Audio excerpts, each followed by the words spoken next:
အားလုံးပဲမင်္ဂလာပါအဆဆရာရဈေးကြီးနေတဲ့ခင်မှာ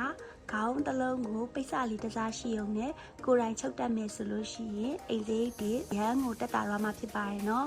ဒီခေါင်းချုပ်နည်းလေးကအရန်လဲလွယ်ကူတယ်ရိုးရှင်းပြီးတော့မှအချိန်လဲမယူတဲ့အတွက်ကြောင့်မလို့ဒါလေးကိုလိုက်ပြီးတော့မှချုပ်ကြည့်ကြပါနော်ဒါဆိုရင်ပတ်တက်လေးစပြီးတော့မှဆွဲကြမယ်နော်ခေါင်းအဖုံးချုပ်မယ်ဆိုရင်အမားတို့ကအရင်ဦးဆုံး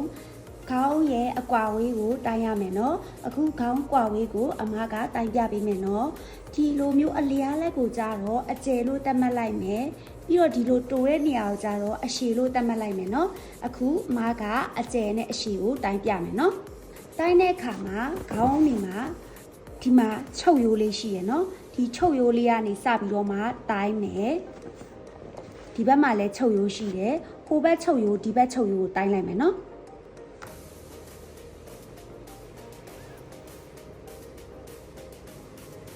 ဒါဆိုရင်အမားတို့ရဲ့အကျယ်က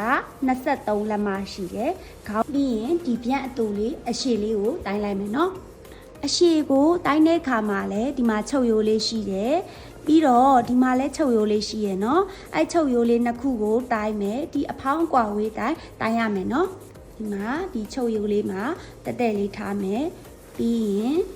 ဒီဘက်မှာလည်းဒီဘက်ချုပ်ရိုးထီကိုတိုင်းလိုက်မယ်တိုင်းလိုက်တော့အမားတို့ရဲ့ဒီအရှည်လေးက15လက်မှရတယ်เนาะဒါဆိုရင်အမားတို့စပြီးတော့မှပတ်တန်လေးဆွဲလို့ရပါပြီเนาะအခုအမပုံတင်ကြီးလေးတွေကိုရှင်းပြပေးမယ်နော်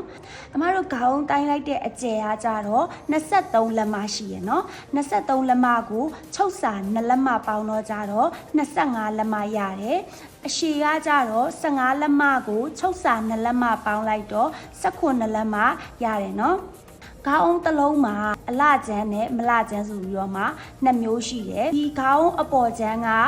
ပုံမှန်အတိုင်းပဲအမားတို့တွက်ထားသလိုပဲဒီလိုအကျယ်က25လက်မရဲ့ဒီလိုအရှည်က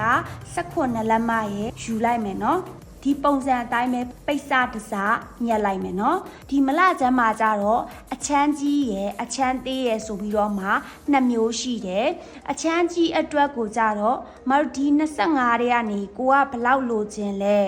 အဲ့ဒါကိုတိုင်းလိုက်မယ်ဟုတ်ပြီနော်အိုင်မီလို့ရှိရင်အမတို့ဒီ25တဲ့ကနေအမ18လက်မယူလိုက်တယ်ယူပြီးတော့မှ6စာတလက်မပေါင်းလိုက်တော့ဒီအချမ်းကြီးက18လက်မရဲ့ဒီအရှည်ကကြတော့ပုံမှန်တိုင်း18လက်မနဲ့ဒီအချမ်းကြီးကိုတစ်ခုညှက်ပေးရမယ်နော်ပြီးရင်အချမ်းသေးကိုကြတော့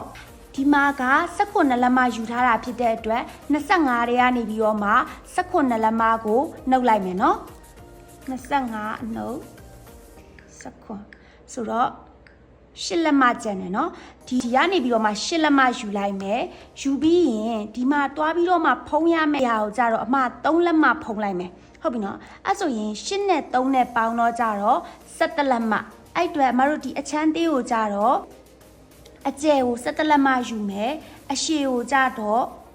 18လက်မညှက်လိုက်မယ်เนาะအမတို့အစ3စာလုံးညှက်ပြီးသွားပြီเนาะဒါလေးကိုနမူနာအရင်ပြပေးမယ်เนาะမလချမ်းကိုအပေါ်မှာထားပြီးတော့မှဒီလိုလေးအုပ်လိုက်မယ်နော်ချမ်းကြီးကိုလည်းမလချမ်းဘက်ကနေပြီးတော့မှအရင်အုပ်လိုက်မယ်ဆိုရင်အမတို့ခေါင်းအနေထားလေးရပါပြီနော်ရသွားပြီဆိုရင်ဒီဟာလေးကိုဒီနားလေးကိုအနားလေးသွားလုံးလိုက်မယ်ဒီဟာကိုလည်းအနားလုံးမယ်ပြီးရင်ဒီဟာကိုလည်းအနားသွားပြီးတော့မှလုံးမယ်နော်ကြံတာဘာမှမလုပ်သေးဘူးနော်အခုဒါလေးကိုအနားလုံးပြပါမယ်အခုအမဒီမှာအမားချစ်ထားတယ်ဒါကမလဘတ်ချမ်းเนาะမလဘတ်ချမ်းကိုအနားလုံးတဲ့ခါကျရင်ထွေထူးမခတ်ဘူးเนาะဒီမှာဒါလေးကိုဒီလိုလေးလှိတ်လိုက်မယ်လှိတ်ပြီးရင်ပထမတစ်လိတ်လိတ်မယ်ပြီးရင်နောက်ထပ်တစ်သေးလေးတစ်ခုထပ်လိတ်မယ်အဲ့ဒါကိုပဲတစ်ချောင်းပေါက်ပြီးတော့မှချုပ်သွားလိုက်မယ်เนาะဒါလေးကိုလုံးပြမယ်เนาะ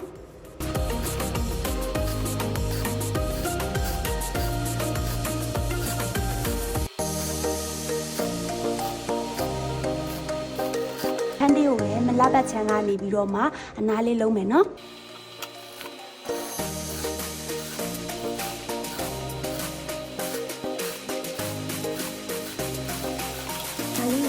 နောက်ဆုံးအဆင့်ချုပ်ဖို့ပဲကြံတော့တယ်เนาะဒီအချမ်းကြီးကိုအရင်ဦးဆုံးဒီမှာအကုန်လုံးကွက်တိဖြစ်အောင်အရင်ဦးဆုံး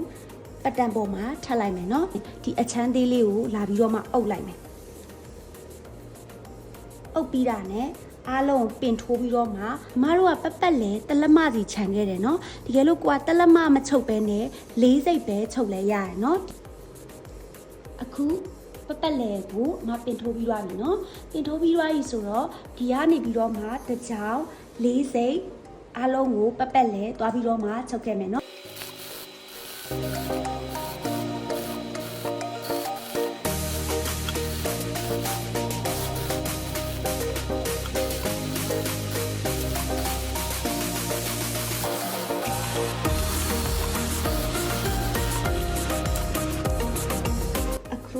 ပတ်လဲကိုဓာတ်ဆက်လိုက်ပြီးသွားပြီဒါလေးကိုလံပြပြီးတော့မှ